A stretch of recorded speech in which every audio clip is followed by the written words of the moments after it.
Ang unang bagay na ginawa ko nang muling isilang bilang hari ng Snow Wolf ay ang mangolekta ng milk powder at lampin kahit saan. Dahil lang sa pag-ampun ko sa isang pares ng sanggol na tao. Pero ang hindi ko inaasahan ay, ang dalawang sanggol na ito ay mga reinkarnasyon pala ng mga Imperatrix. Sa kanilang nakaraang buhay, naglaban sila ng 3 araw at 3 gabi. Sa huli ay pareho silang nasawi. Hindi inaasahan na sabay silang muling isinilang bilang kambal na magkapatid na babae.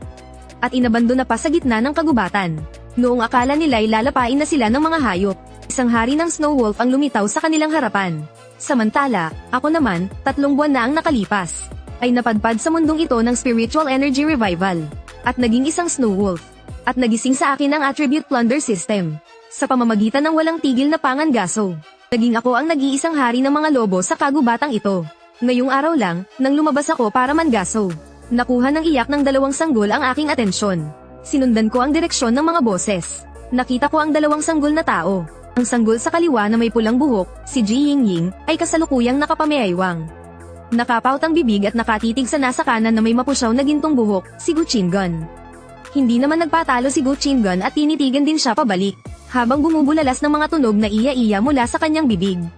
Ako, ang dakilang Demon Lord na kayang kumontrol sa hangin at ulan. Ay ganito mo lang pala aapihin ngayon. Sa sandaling iyon, sabay nilang nakita ang isang pares ng mga matang hayop na kulay asul-yelo. Hindi na inalintana ang dati nilang alitan. Agad na nagkayakapan ang dalawa. Sabay na umalingaw-ngaw ang kanilang mga iyak. Sa sandaling iyon, parehong nataranta ang 2 Imperatrix. Mamamatay na ba kami agad pagkatapos lang naming muling maisilang? Subalit, makalipas ang ilang sandali, hindi sila inatake ng Wolf King. Kaya't iminulat ng 2 ang kanilang mga mata na may pagtataka sa kanilang tingin. Samantala ako, habang pinagmamasdan ang 2 umiiyak na sanggol, ay napakunot noo. Kahit na muli akong isinilang bilang isang lobo, ang kaluluwa ko ay tao pa rin. Matapos mag-isip sandali, napabuntong hininga ako. Kayong 2 kawawang nilalang, mula ngayon, sumama na lang kayo sa akin. Kaya naman, ibinuka ko ang aking mga pangil. At kinagat ang lampin. Tinitigan ng 2 bata ang matutulis na pangil na napakalapit sa kanila. Kumabog ng malakas ang puso ni Ji Yingying. Walang tigil siyang sumisigaw sa kanyang isipan. Mukhang katapusan na talaga namin ngayon. Maging si Demon Lord Gu Qingan ay kinakabahang lumunok ng laway. Nang tumulo ang laway mula sa dulo ng aking pangil papunta sa lampin. Agad na namutla si Gu Qingan. Kakabuhay ko lang muli, huwag mong sabihing magiging pagkain lang ako ng halimaw na lobong ito. Ngunit, biglang tumigil ang pag-uga ng lampin. Sabay na tumingala ang 2 bata. Sana ay hindi na lang sila tumingin. Nang tumingin sila, agad nilang nasalubong ang aking malalim at malayelong asul na mga mata. Napigil ni Ji Yingying ang kanyang paghinga dahil sa takot. Habang si Gu Qingan naman ay bahagyang nanginginig.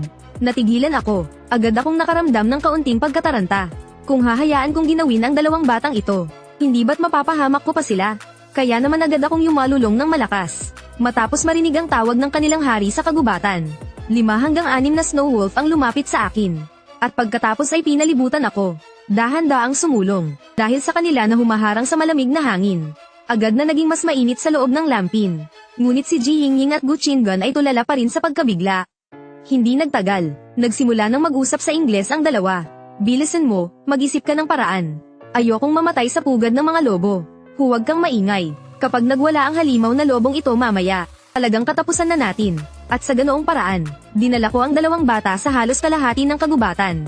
At sa huli ay nakabalik sa teritoryo ng mga Snow Wolf. Nang kumalat ang presensya ng hari sa teritoryo ng mga Snow Wolf. Lahat ng 10 Snow Wolf sa teritoryo ay napatingin. Umalingaw-ngaw ang mahabang alulong ng mga lobo sa gitna ng kagubatan. Ang grupo ng mga Snow Wolf ay sumasalubong sa pagbabalik ng kanilang hari gamit ang ritual ng kanilang lahi. At ang 2 bata na nagising dahil sa alulong ng mga lobo ay sabay na iminulat ang kanilang mga antuking mata model. Siguro ay saktong-sakto lang ang temperatura sa lungga. Pagkagising ni Ji Yingying, hindi niya napigil ang mag-inat. Agad siyang nagmulat ng mata. At tulala sa kanyang nakita. Ang aking dambuhalang ulo ng lobo na walang kapantay sa bagsik. Nakita rin ni Gu Qingan ang maraming maharlikang halimaw na Snow Wolf na nakayuko sa akin. Agad siyang nabigla. Seryoso ba to? Hindi pa nga opisyal na nanunumbalik ang espiritual na enerhiya. Pero mayroon ng isang elite na maharlikang halimaw. Biglang natauhan si Ji Yingying. Patay na. Bihag nga talaga tayo. Agad na namutla ang mukha ni Gu Qingan. Tulong. Ayaw kong maging pagkain niya. Makalipas ang ilang minuto, dinala ko sina Ji Yingying sa kuwebang tinitirhan ko. Sumalubong sa kanila ang halimuyak ng pinaghalong pine resin at balat ng hayop. Parehong nagulat sina Ji Yingying at Gu Qingan sa tanawing nasa kanilang harapan. Mga pader na gawa sa kahoy, Balat ng hayop na nakalatag sa sahig. Ito ba yung sinasabi nilang pagsalakay ng mga halimaw? May mali. Talagang mayroong mali. Ang mga balat ng halimaw sa sahig ay halatang mga obra maestra ko. Ang lakas ko ay tila lumagpas na sa inaasahan nilang dalawa. Pero, hindi naman ito mukhang kulungan ng mga bihag. Mas mukha itong lungga ng hari ng mga lobo. Anong ibig sabihin nito? Bahagyang napasulyap si Ji Yingying. At napaisip ng malalim, habang inaalala ang mga naunang detalye. Agad na napansin ni Ji Yingying na mayroong mali. Ang hari ng mga Snow Wolf sa harapan nila ay tila walang masamang balak sa kanila. Bago pa siya makapag-isip ng malalim, napansin na rin ito ni Go Chingon na nasa tabi niya. Sa tingin mo, posible kayang hindi tayo balak kainin ng lobong ito? Nang marinig ito, tahimik na tumango si Ji Yingying. Sa ngayon, kulang pa silang dalawa para maging isang kagat para sa lobong hari. Kung gugustuhin talaga nitong kainin sila, matagal na sana silang nilamon ng buo. Pero kahit na malawak ang kaalaman ni Ji Yingying, hinding-hindi niya naisip na ako, na nasa harapan nila, ay gusto lang silang ampunin. Sa sandaling iyon, mahina akong umungol sa labas ng kuweba. Hindi nagtagal, dalawang babaeng lobo na may matabang pangangatawan. At may amoy gatas sa buong katawan ang pumasok sa lungga. Kung ikukumpara sa mga lalaking lobo, mas malago ang balahibo ng mga babaeng Snow Wolf. At hindi rin sila gaanong mukhang mabangis. Sa sandaling iyon, natulala si Gu Chingon. Pinapakain sila nito. Nagulat din si Ji Yingying. Ang Snow Wolf King na ito sa harap nila ay naghirap para lang madala sila rito. Para lang pala ampunin sila. Sa gitna ng kanyang pagkagulat, hindi naiwasan ni Ji Yingying na mamula ng kakaiba. Talagang papainumin mo ako ng gatas ng lobo. Buong dignidad na iwinaksi ni Ji Yingying ang kanyang ulo. Sa kanyang isipan, mas gugustuhin pa niyang mamatay kaysa sumuko. Pero sa aking paningin, para lang silang dalawang tuta na natutulala. Ang cute naman nila, pero bakit ayaw damid ng dalawang ito? Habang nag-iisip, bigla kong naunawaan. Mukhang matagal na yata akong naging Wolf King. Hindi pala katulad ng mga tuta ang mga sanggol ng tao. Kung hindi mo sila susubuan, paano naman kakain ang mga maliliit na ito? Sa isang utos, ang dalawang babaeng lobo ay agad na damapa sa kaliwat kanan ni na Ji Yingying at Gu Chingon. Isang hindi maipaliwanag na kabaliwan ang biglang bumalat sa isipan ni Ji Yingying. Hindi ako maaaring magkamali. Gusto talaga siyang ampunin ng Wolf King na ito. Ako, si Ji Yingying, ang Imperatress ng lahi ng mga tao, ay inaampon ngayon ng isang Wolf King. Ako, si Ji Yingying, ang muling nabuhay na Imperatress. Mamamatay na lang ako sa labas kaysa uminom ng gatas ng lobo. Hindi lang siya, maging si Gu Chingon sa tabi niya ay labis ding nagulat. Kumpara kay Ji Yingying, siya ang kinikilalang mabangis na demonyong Panginoon ng lahi ng mga tao. Sa dati niyang buhay, ang mga elite na Wolf King na tulad nito, kaya niyang pumatay ng libo-libo sa isang hininga lang. Ang kilalanin ng isang lobo bilang ama, ay talagang imposible, at ang hitsura ng dalawang paslit na iyon na parang mas gugustuhin pang mamatay kaysa sumuko.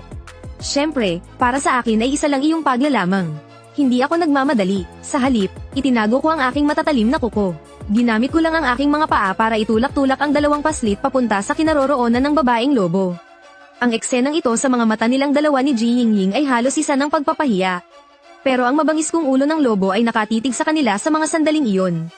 Ito ay malinaw na isang lantaran na pananakot, para bang kapag hindi pa sila dumb-id ngayon. Sa susunod na segundo ay lalamunin na sila ng isang kagat. Sa wakas, si Ji Yingying at si Gu Chingon ay sumuko na rin. Lalo na nang maamoy nila ang malansa ngunit matamis na amoy na abot kamay na nila. Pagdidilang naman, hindi nakakahiya, ganito na lang ang naging pampalubag loob ni Ji Yingying sa kanyang sarili. Samantalang si Gu Chingon naman ay ipinikit na lang ang kanyang mga mata. Sa labas ay mukhang sumuko na, pero sa loob-loob niya, hindi niya ito matanggap. 30 taon sa silangang pampang. Huwag maliitin ang sanggol na api. Sa sandaling iyon, nagmatigas na silang dalawa. Dumapa sila sa dalawang babaeng lobo at nagsimulang dumb-id. Sa sandaling pumasok ang gatas ng lobo sa kanilang lalamunan. Ang dalawang paslit na matagal nang nagugutom, ay biglang nagliwanag ang mga mata. Ang sarap pala, at habang pinagmamasdan ang dalawang paslit na masunuryang umiinom ng gatas ng lobo. Nakahinga na rin ako ng maluwag. Kahit nakaraniwan ng inaawat sa didi ang mga sanggol na tao sa ganitong edad. Wala naman akong mapagkukunan ng powdered milk. Hindi pa pwedeng kumain ng karne ang dalawang paslit na ito. Para mabuhay sila, kailangan kong umasa sa gatas ng mga babaeng lobo sa aming kawan. Mabuti na lang, mukhang gustong-gusto pa ng dalawang paslit na ito ang pagdidi. Kasabay nito, ang dalawang babaeng emperador na sarap sa pagdidi ay parehong nanlaki ang mga mata. Naramdaman mo ba iyon? Unang nagsalita si Ji Yingying. Napatingin din kasabay si Gu Chingon. Tila mayroong kaunting lingchi, ang gatas na ito. Sa kanilang pagkakaalala, mayroon pang hindi bababa sa isang buwan bago ang tunay na pagbabalik ng lingchi. Pero ang gatas pala ng mga babaeng lobo sa kawan ng mga snow wolf na ito ay naglalaman ng lingchi. Kahit na napakababa ng nilalaman nito. Pero bilang dalawang pinakamalakas na mandirigma ng lahi ng mga tao, malinaw sa isipan ni Ji Yingying at Gu Qingan na nangangahulugan itong ang grupo ng mga snow wolf sa kanilang harapan ay nakona na bago pa man bumalik ang espiritual na enerhiya. Hindi napigil ang bamulong ni Ji Yingying sa kanyang sarili. Kaya pala ang hari ng mga snow wolf ay isa ng halimaw na nasa antas na elite. Hindi ko alam kung anong klaseng pagkakataon ang nakuha niya. Sa sandaling ito, naintindihan na ng dalawang babae. Hindi simple ang grupong ito ng mga snow wolf. Sa mga oras na ito, pinagmamasdan ko ang dalawang maliliit na nilalang na busog. Tapos ay tiningnan ko ang dalawang babaeng lobo na mukhang labis na nagdaramdam. Naging kakaiba ang ekspresyon ko. Gaano nakatagal hindi nakakainom ng gatas ang dalawang ito. Naubos pa nila ang gatas ng dalawang babaeng snow wolf. Mabuti na lang, kahit hindi malaki ang aking grupo ng mga lobo ngayon, mayroon pa ring 9 na babaeng lobo. Kahit malakas kumain ang dalawang ito, sapat pa rin naman para sa kanila. Isang kakaibang tingin ang lumitaw sa mga mata ni Ji Yingying. Kahit magkaiba ang landas ng tao at halimaw, ang hari ng mga lobong ito ay tila may angking talino. Samantala, nagsalita si Gu Qingan na may lubos na kasiyahan. Kapag naibalik ko na ang aking lakas, sisiguraduhin kong hindi pa niya natatapos magsalita. Bigla na lang dumighay ng gatas si Gu Qingan. Kakailanganin ng panahon, agad na namula ang kanyang munting mukha. Dahil na rin sa gatas ng lobong ito. Pag ako'y nakabawi na, sige na, pwede ko na siyang gawing alagang sasakyan. Alagang sasakyan daw. Hindi napigilan ni Ji Yingying na bigyan ng isang tingin si Gu Qingan. Sa kanyang puso, tinanggap na niya ang aking pagiging hari ng mga lobo na tagapag-alaga. Siyempre, napansin din ni Gu Qingan ang tingin ni Ji Yingying. Kailan ba ako nakaranas ng ganitong kahihiyan? Pagkasabi pa lang niya yun, hindi na naman napigilan ni Gu Qingan na dumighay ng gatas. Kahit siya mismo ay hindi na mapigilan ang sarili. Ang munti niyang mukha ay agad na namula. Iniiwasan ni Gu Qingan ang tingin ni Ji Yingying na may halong pang-aasar at pagkamuhi. Hindi niya napigil ang bamulong sa sarili. Hay, sige na nga. Inaamin ko na, itong malaking nilalang na ito ang tagapag-alaga ko. Ayos na ba? Ang kanilang usapan na parang isang sikretong code ay hindi ko maintindihan. Wala akong maintindihan, pero napansin ko ang namumulang mukha ni Gu Qingan.